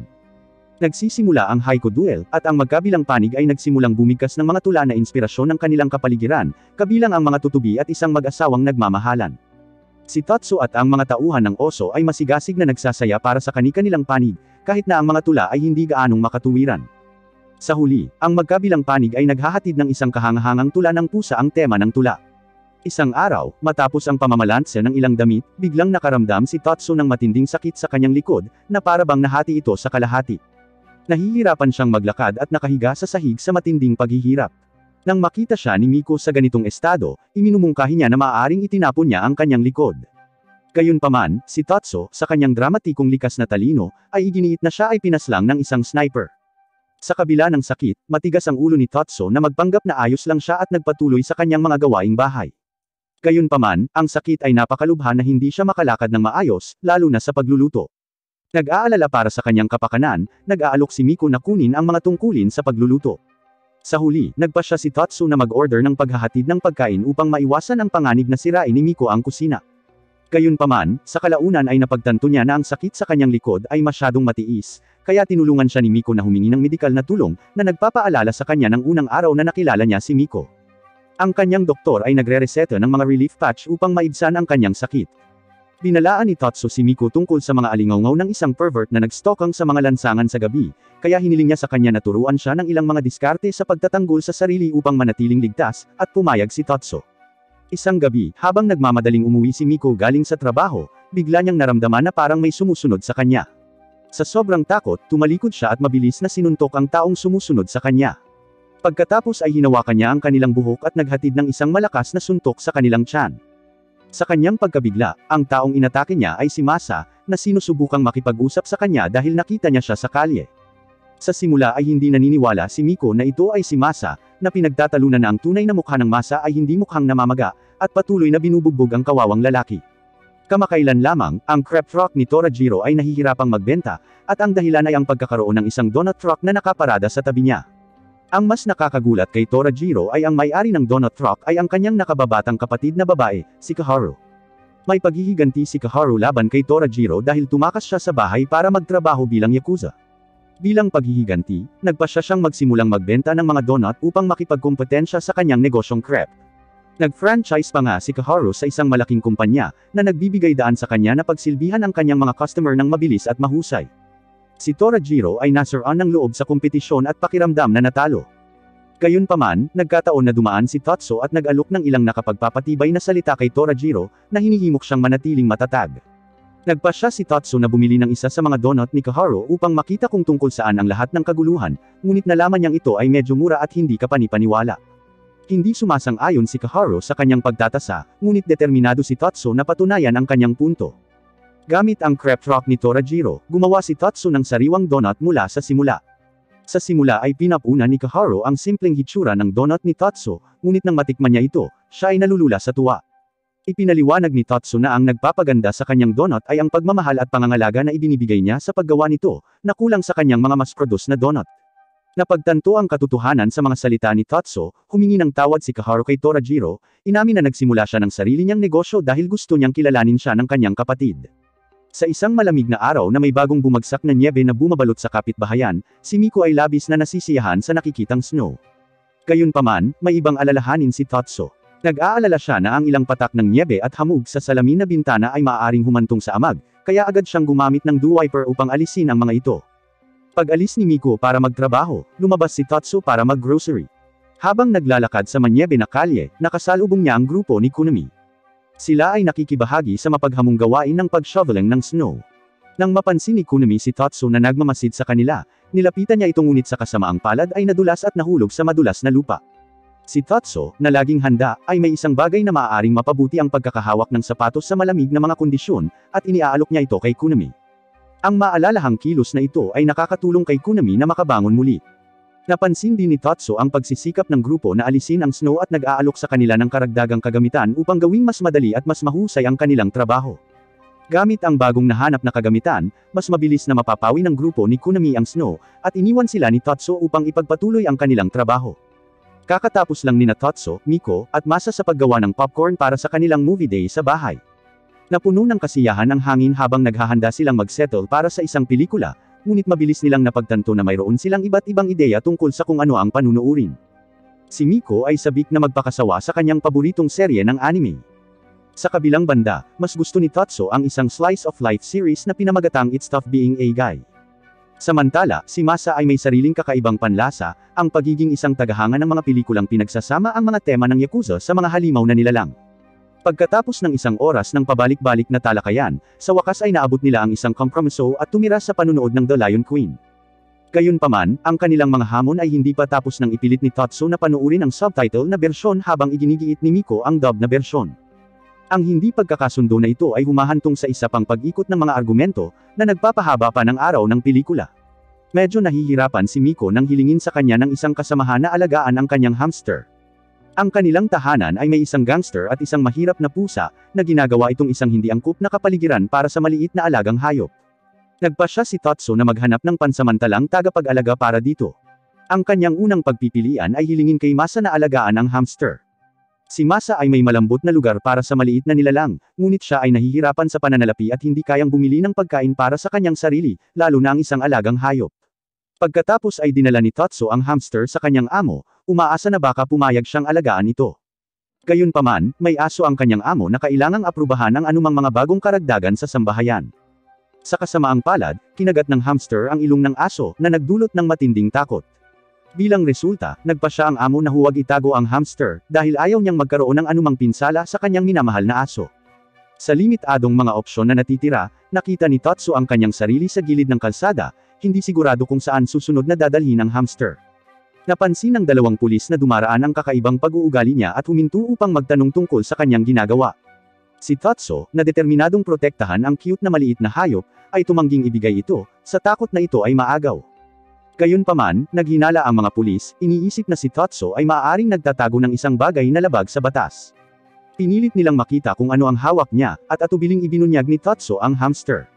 Sa kanilang pagtataka, nakita nila ang hamster na hindi kapani-paniwalang kaibig-ibig, at ipinaliwanag ni Tatsu ang sitwasyon. Dahil sa pakikiramay, pumayag ang mga pulis na pansamantalang kunin ang maliit na nilalang. Si Tatsu ay nagkaroon ng isang hindi inaasahang pakikipagtagpo kay Torajiro, na sabik na ibinahagi na siya ay nakakita ng isang natatanging produkto. Inimbitahan ni Torajiro si Tatsu sa isang meeting place sa weekend para subukan ang nakakaintriga na item na ito. Ang produkto ay lumabas na isang tolda na dinisenyo bilang isang sauna. Si Torajiro, na laging gustong maging malaki, ay nagbubuhos ng mabangong tubig sa mga maiinit na bato sa loob ng sauna, na lumilikha ng isang umuusok at hindi kapani-paniwalang mainit na kapaligiran. Nagpasya sina Tatsu at Torajiro na makita kung sino ang pinakamahirap na pawisan, at masigasig nilang pinapaypayan ang sauna para lumakas ang init.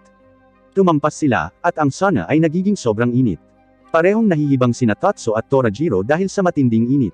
Bilang tugon, sinampal ni Miko si Tatsu para mamulat siya, habang ganoon din ang ginawa ni Kaharu kay Torajiro. Pagkatapos, pareho silang itinapon sa ilog upang lumamig. May paparating na golf game si Miko kasama ang ilang kliyente sa trabaho, ngunit wala siyang karanasan sa paglalaro ng golf. Sa kabutihang palad, si Tatsu, sa kanyang kaalaman mula sa kanyang Yakuza days, ay nag-aalok na turuan siya kung paano maglaro. Kinabukasan, sa labas ng isang golf field, nagsimula si Tatsu sa pamamagitan ng pagtuturo kay Miko sa iba't ibang posisyon sa paglalaro. Ipinakita niya kung paano tamaan ang bola, at habang ginagawa ito, palagi niyang tinatamaan ang mga sample na bola, na nagpapadala sa kanila ng mas malayo sa bawat oras. Pagkatapos ay ibinunyag ni Tatsu ang isang sekreto kay Miko, kapag natamaan ang bola, huwag na huwag itong palayon ng mas malayo kaysa sa boss ngunit iwasang gawing masyadong halata. Si Miko ay sumusunod sa kanyang patnubay at nagsasanay sa pagtama ng bola. Binigyang diin din ni Tatsu ang kahalagahan ng pagpupuri sa mga shot ng boss sa pamamagitan ng masigasig na pagsigaw ng mahusay na shot. Nagpatuloy sila sa pagsasanay, kasama si Miko na umuunlad ngunit kulang pa rin ang ilang mga shot. Gayunpaman, ang kanilang sesyon ng pagsasanay ay biglang naputol nang may isang uwak na pumasok at nakawin ang kanilang bola ng golf. Si Tatsu, Masa, at ilan sa mga tauhan ng kanilang amo ay nakipagsapalaran sa kagubatan upang mamitas ng mga bamboo shoots. Si Masa, kulang sa kaalaman tungkol sa mga tangkay ng kawayan, ay nagtatangkang mag-ani ng malaki. Gayunpaman, mabilis na namagitan si Tatsu, na ipinaalam sa kanya na ang mas matataas na usbong ng kawayan ay mapait at dapat silang maghanap ng mas maikli, na mas mainam na kainin. Ang grupo ay nagsimulang maghukay ng mga puno ng kawayan, ngunit ang kanilang mga pagsisikap ay naputol nang dumating ang isang tropa ng mga unggoy at nagsimulang magnakaw ng ani. Si Masa, hindi isa na umatras, nagbabanta sa mga unggoy. Gayunpaman, sa kabila ng kanilang mga pagsisikap, ang mga unggoy ay nakakakuha ng karamihan sa mga shoots ng kawayan. Sa huli, ang grupo ay naiwan na lamang ng isang maliit na piraso ng bamboo shoot na ibabalik, malayo sa dami ng hiniling ng kanilang amo. Upang mailigtas ang sitwasyon, kinuha ni Tatsu ang nag-iisang bamboo shoot na mayroon sila at niluto ito sa ilang ulam para sa kanilang amo. Buti na lang at nasiyahan ang amo sa ulam. Nagpasya si Tatsu at ang kanyang mga kasama na kumain sa restaurant ni Mr. Chen, na nagtatampok ng isang espesyal na item sa menu, maanghang na Sichuan hot pot. May hamon ang restaurant na kung matatapos ng mga customer ang buong pagkain sa loob ng 30 minuto, ito ay walang bayad. Sabik silang tamasahin ang pagkain at manalo ng libreng gantimpala sa pagkain. Gayunpaman, sa sandaling sila ay kumain ng unang kagat, ang matinding spiciness ng ulam ay tumama sa kanila ng husto. Sa kabila ng matinding init, hindi nila kayang labanan ang masasarap na lasa. Napansin ni Tatsu ang pag-abot ni Masa ng tubig at binalaan siya na huwag inumin ito. Ipinaliwanag na ang tubig ay magpapakalat lamang ng maanghang sa halip na mapawi ito. Sa kasamaang palad, hindi nakayanan ni Miko ang init at uminom ng tubig, na nag-disqualify sa sarili mula sa hamon. Si Masa din, ay hindi maaaring magpatuloy. Desidido si Tatsu na itulak at humingi kay Mr. Chen ng isang malaking mangkok ng kanin upang ihalo sa mainit na kaldero, umaasa na makakatulong ito sa balanse ng maanghang. Gayunpaman, sa huli ay na-knockout din siya, hindi natapos ang hamon dahil sa sobrang busog. Si Tatsu ay nagbabayad ng hindi inaasahang pagbisita sa bahay ni Masa para sa isang mabilis na pagsusuri sa housekeeping. Gayunpaman, pagpasok sa loob ng bahay ay agad siyang tinamaan ng mabangong amoy na tila nagmumula sa mga sapatos at damit na natuyo sa loob. Sa kabutihang palad, si Tatsu ay naghanda ng ilang mga halamang gamot upang labanan ang masamang amoy. Magkasama nilang isinasabit ang herb wreath na ginawa nila sa pagsisikap na magpasariwa sa hangin. Gayunpaman, ang kanilang pagtatangka na alisin sa bahay ang mga hindi kasiyasyang amoy ay tumatagal ng hindi inaasahang pagkakataon nang makakita sila ng isang ipis. Si Masa, na sinusubukang harapin ang insekto, ay pinupulot ito gamit ang kanyang mga kamay. Sa isang mabilis na reaksyon, sinampal ng malakas ni Tatsu si Masa, na pinalipad siya palabas ng pinto. Isang gabi, nagtipon-tipon ng grupo para magbahagi ng mga horror stories. Nagsimula si Miko sa pamamagitan ng pagkukwento ng nakakatakot na sitwasyon sa kanyang opisina, na itinuring ni Masa na hindi talaga nakakatakot. Pagkatapos ay ibinahagi niya ang isang kwento mula sa kanyang bayan tungkol sa isang grupo ng mga kabataan na nakipagsapalaran sa isang abandonadong gusali, para lang habulin ng isang matangkad na babaeng multo na gumagapang sa apat. Ang kwento ay may hindi kumpletong pagtatapos, na iniiwan itong medyo nakakalito.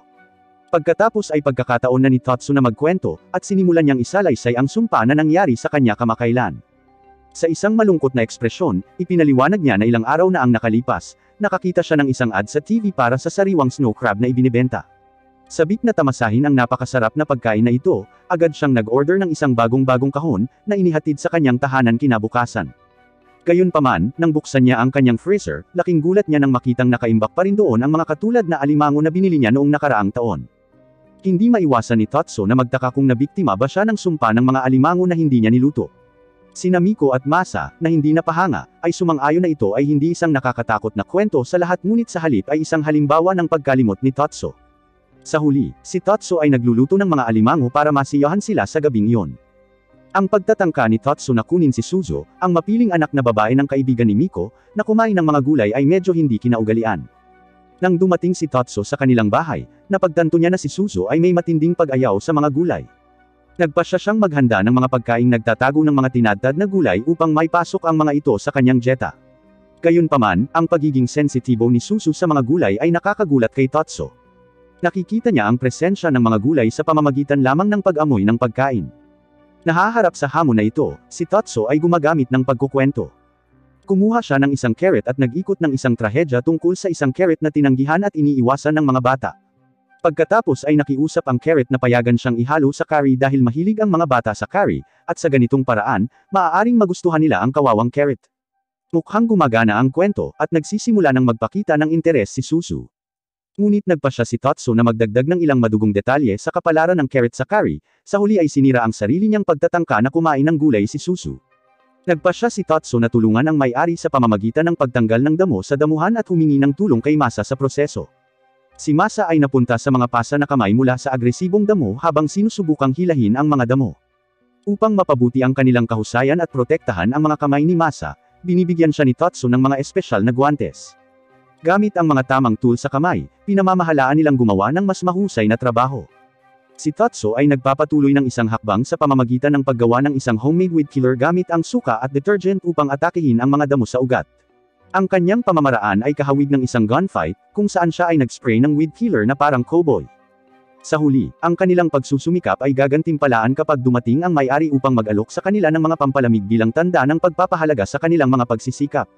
Nakatagpo ni Tatsu si Ryota at isa pang batang lalaki na may mainitang pagtatalo kung ang rhinoceros beetle o stag beetle ay mas malakas. Sumama si Tatsu sa usapan, na pumanig sa rhinoceros beetle bilang mas malakas na insekto. Gayunpaman, biglang lumitaw si Torajiro at nakipagtalo sa pabor na ang stag beetle ang pinakamalakas. Sa halip na lutasin ang hindi pagkakaunawaan, ginawa ng interbensyon ni Torajiro ang talakayan sa isang matinding labanan sa pagitan ng dalawang hudlum, na nagtakda ng petsa para sa kani-kanilang mga salagubang na magkaroon ng pisikal na labanan upang matukoy ang superior insect. Nang dumating ang araw ng labanan ng salagubang, ang dalawang salagubang ay nakikipaglaban, ngunit ang kinalabasan ay nananatiling hindi tiyak dahil ang parehong mga salagubang ay lumilipad palayo. Napansin ni Tatsu na ang mga maliliit na tindahan sa kanyang kapitbahayan ay nahihirapan dahil sa kompetisyon mula sa mga kalapit na shopping mall. Sa pagsisikap na tulungan ang mga nagtitinda na ito, nagkaroon siya ng ideya na magbukas ng isang street vending stall. Nagtatampok ang kanyang stall ng mga kutsilyo, at agad na ipinakita ni Tatsu kung gaano sila katalas upang makaakit ng mga customer. Nakakagulat, ang mga tao ay naakit sa mga kutsilyo at nagsimulang magtipon sa paligid ng stall. Bukod pa rito, tinutulungan din niya ang isang nagtitinda ng mga damit sa pagbibenta ng mga paninda ng anime. Sa kabila ng una ay nakikipagtawaran para sa isang mas mahusay na presyo, ang isang batang customer sa kalaunan ay bumili ng merchandise, na ginagawa itong isang win-win na sitwasyon para sa parehong partido.